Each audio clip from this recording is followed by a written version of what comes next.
Hey guys, welcome to our Lightyear movie review. And boy, I gotta intro this movie review real quick by letting you know our audience was not too happy with us when we did the Lightyear angry trailer reaction.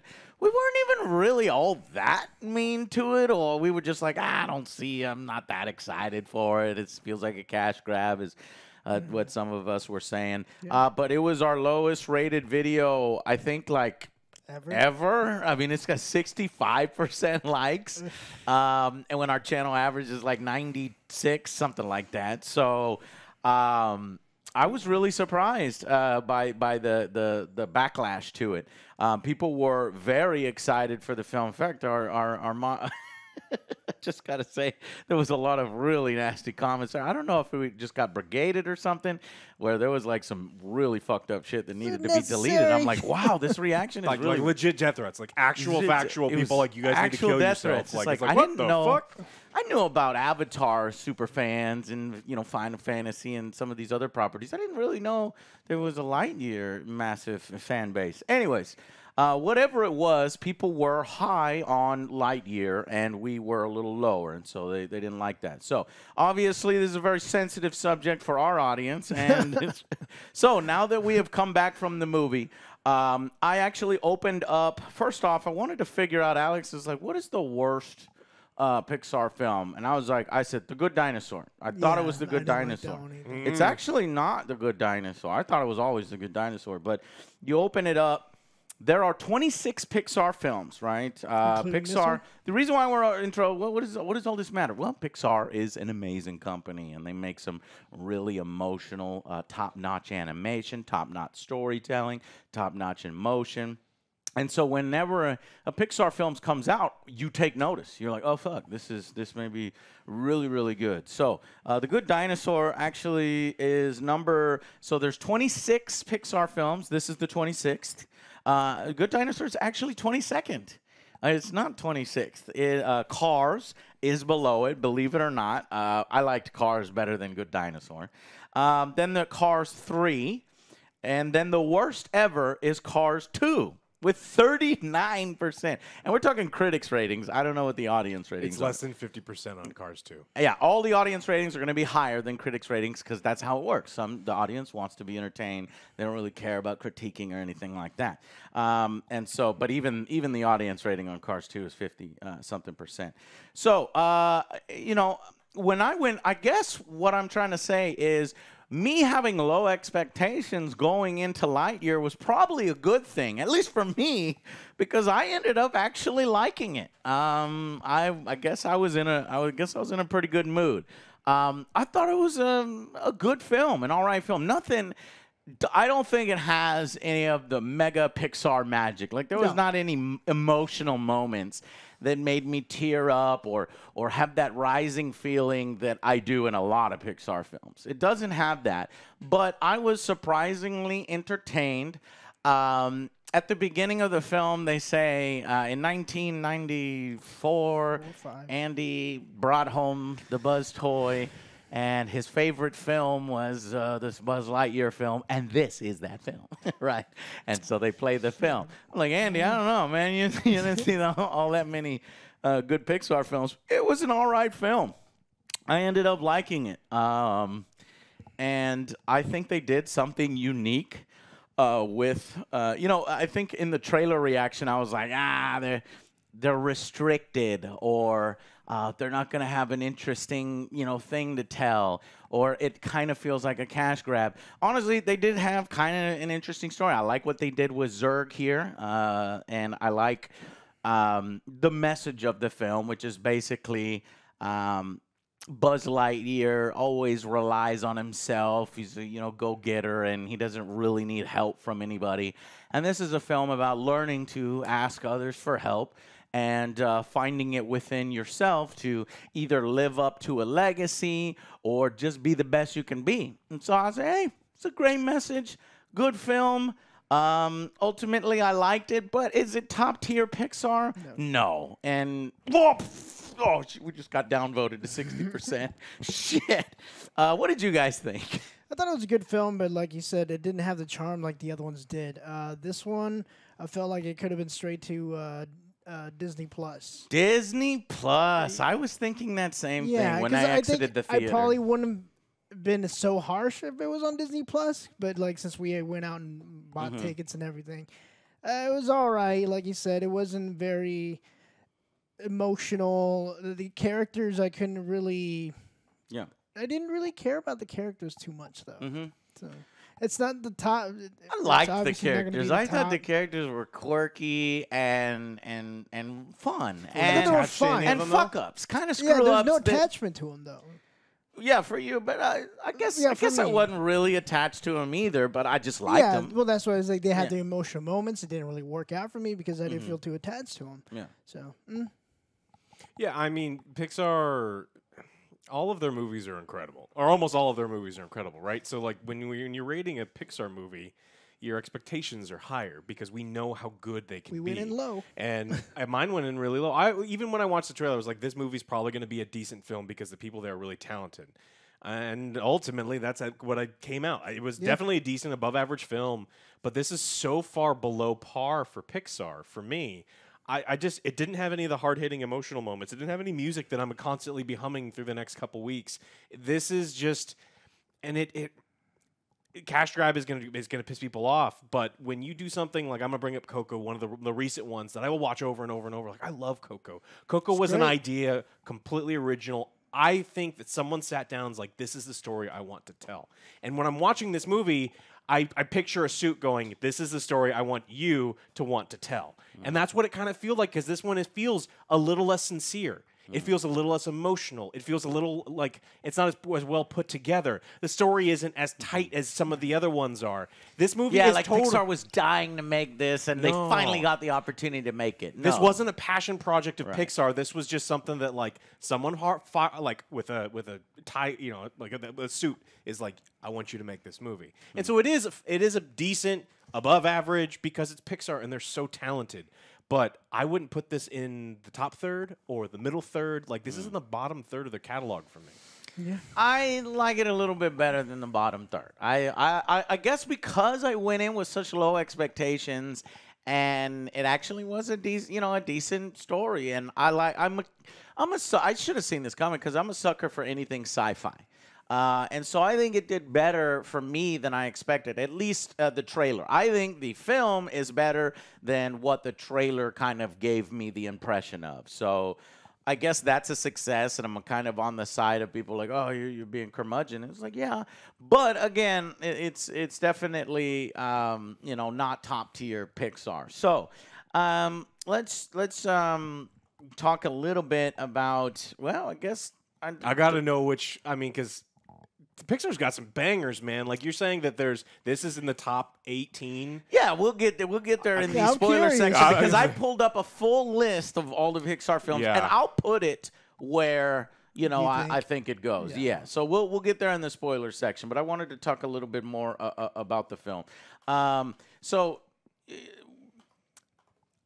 the villain was they've taken a cookie cutter villain. You can't get any more, vanilla than, his villain. And that might have been fleshed out in the TV series or whatever people are typing right now. But I just thought that his villain was kind of boring. But Emperor Zurg. But they actually had a very interesting story and a very cool angle that I don't want to ruin here, that makes you think about the value of life. And, when you think something is, discardable or, not important, you realize that it is important and all. So it has a bit of that Pixar message, and I liked that. Did you guys not think that the message was good here? It's good, but there's 20 Pixar movies that had like a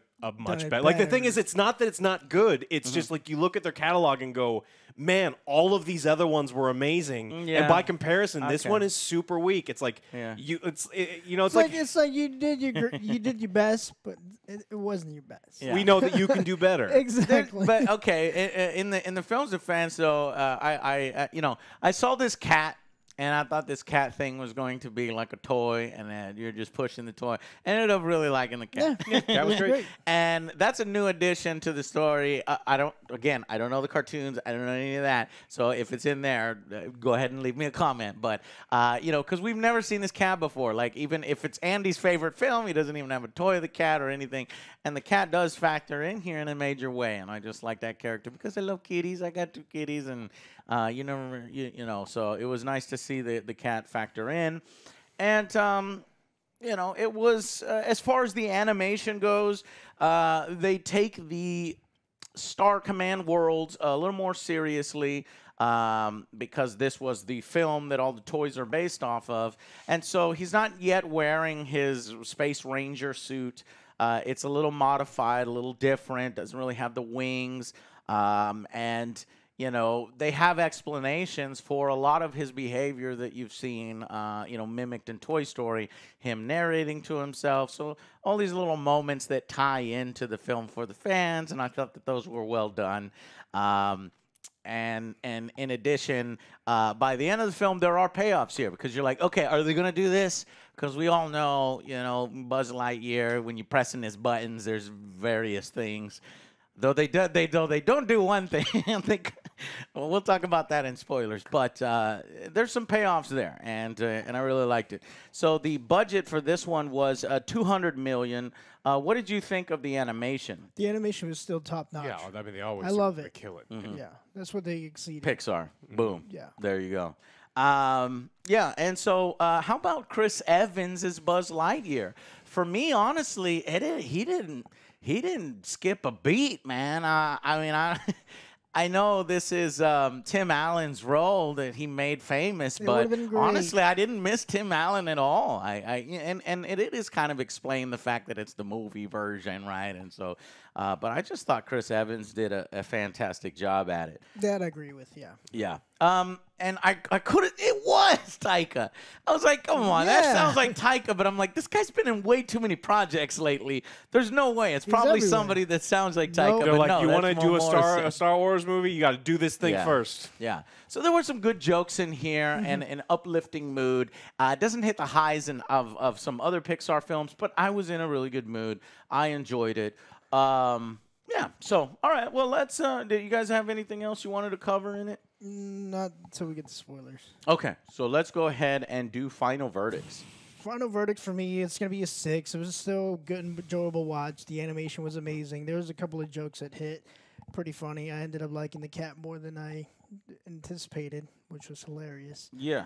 I wish they would have done a little bit more with the space stuff, in my opinion, with Buzz Lightyear. But overall, it's still a good watch. It's enjoyable. It's a good message for a Pixar movie. Yeah. So, 6.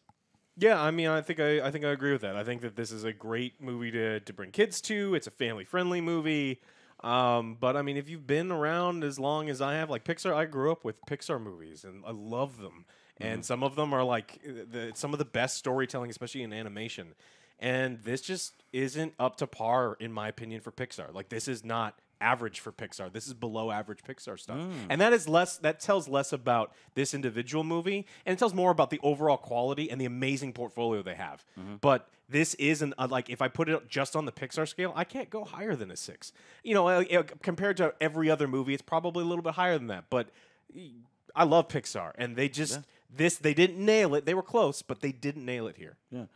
You just got us a 60% downvote rating. This is also It's above average. and we're not the only ones, honestly. What was your rating? 6 as well. Okay. Well, again, I feel like maybe I'm just easier on movies than you guys, because I'm at about, when I walked out, I was feeling 7, 8, but as I marinated on it more, I was like, this really could have been on Disney Plus, and I wouldn't have minded at all. I think it's a 7.